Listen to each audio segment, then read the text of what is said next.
តាមពិតពីរតើនេះរស់មកក្រៅមួយអានេះរៀនហើចិត្តចាស់ចាប់ដាក់វិញ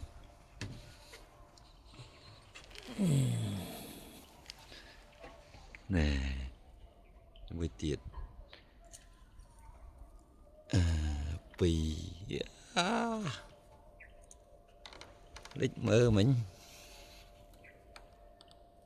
រស់មកក្រោម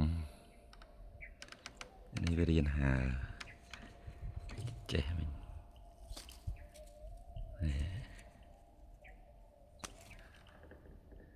ពីរអូស្អាតដល់ទៅទាំងខ្លាម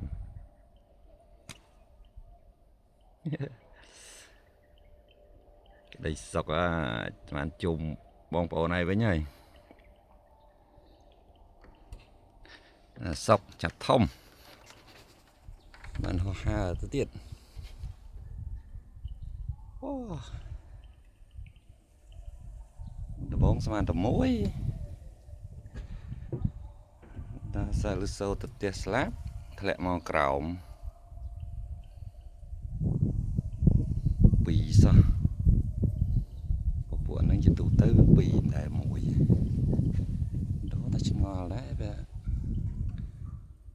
នេះខ្ញុំឃើញពីរ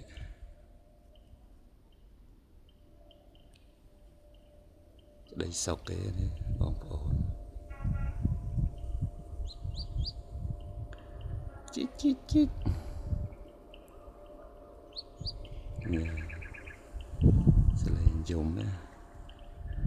ចាំម៉ែវាយកចំណីមកឲ្យនេះ